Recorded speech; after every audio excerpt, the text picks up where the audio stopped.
JCB Noticias entrevista al maestro, quien es juez también, Cristian Bernal Porres. Y en primera le preguntamos acerca de su trayectoria académica. Muchas gracias, un gusto estar aquí en Chiapas el día de hoy. Bueno, yo soy licenciado en Derecho por la Facultad de Derecho de la Universidad Nacional Autónoma de México. También he concluido los estudios de la licenciatura en Relaciones Internacionales por la Facultad de Ciencias Políticas y Sociales. En la Facultad de Derecho también obtuve el grado de maestro en Derecho en la vertiente de Filosofía. También en la Benemérita Universidad de Oaxaca concluí la especialidad en Justicia para Adolescentes y actualmente estoy estudiando el doctorado en el Instituto Nacional de Ciencias Penales.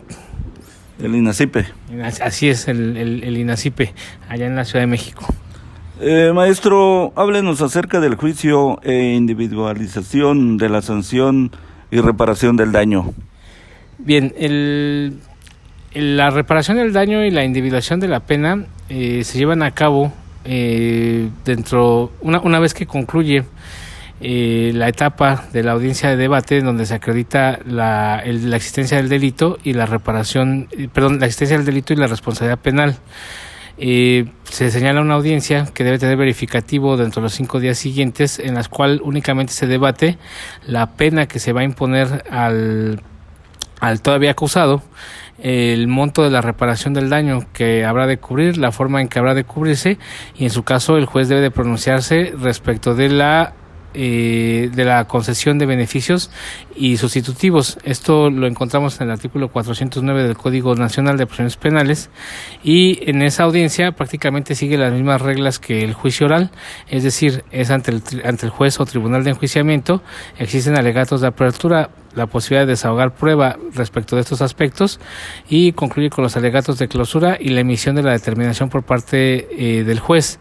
Lo relevante aquí es que para individualizar la pena, que es cuántos años, hay otro tipo de sanciones, pero la más importante es precisamente cuántos años de pena se le va a imponer a una persona. Esto parte de dos grandes parámetros que encontramos en el artículo 410 del mismo ordenamiento del Código Nacional, en el cual vamos a encontrar que se considera la gravedad de la conducta típica y antijurídica que ha quedado acreditada ya en el fallo de condena, y vamos por otro lado a considerar el grado de culpabilidad. En esta parte del grado de culpabilidad diremos sencillamente que el grado de culpabilidad es el nivel de esfuerzo del sujeto para la comisión del delito.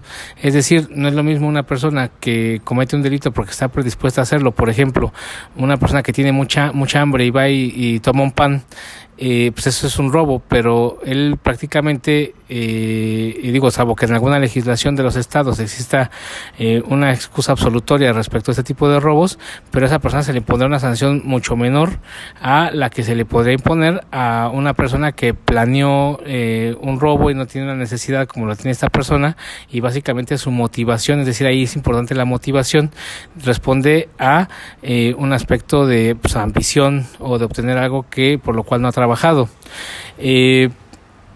En relación a la individualización o en torno al acreditamiento de la reparación del daño, la reparación del daño se puede determinar, básicamente lo que se busca ahí es cuantificar, es decir, hacer líquida la reparación del daño en esta audiencia.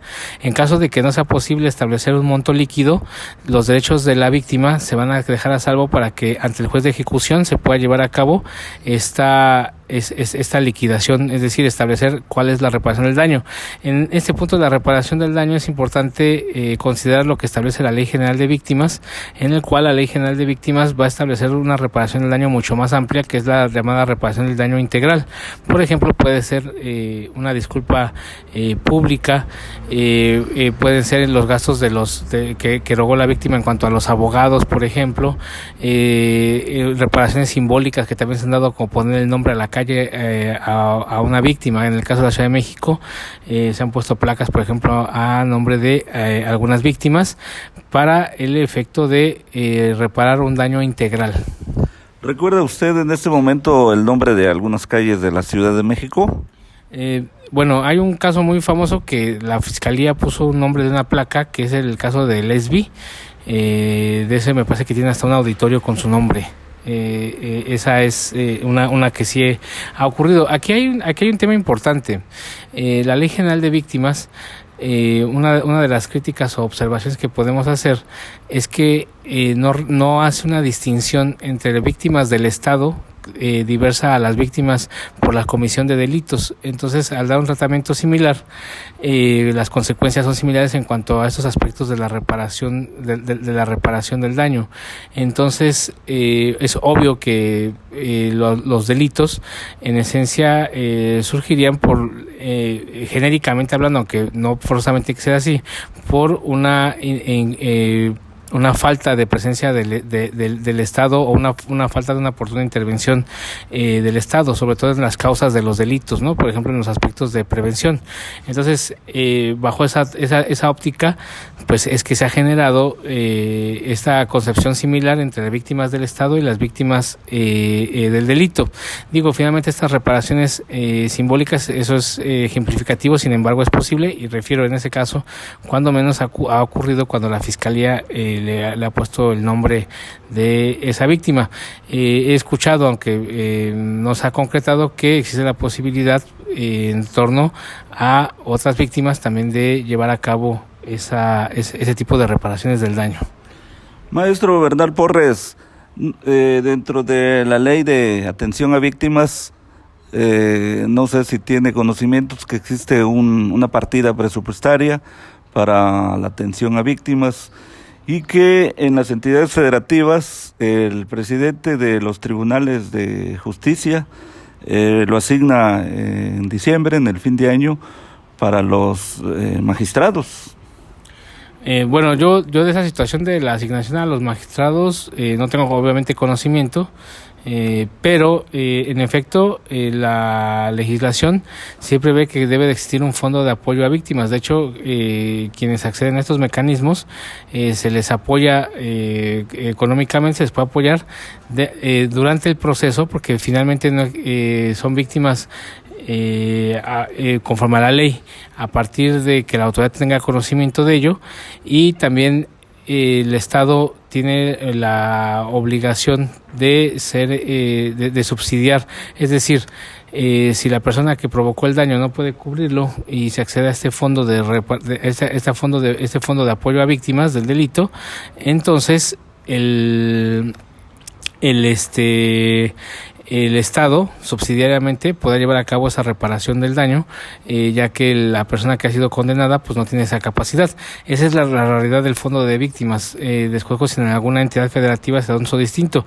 Básicamente el fondo hay una coordinación, una comisión nacional de víctimas del delito, quien depende de la Secretaría de Gobernación, y es quien en el ámbito federal es quien lleva a cabo esta disposición de ese fondo. Desconozco en relación a los fondos locales.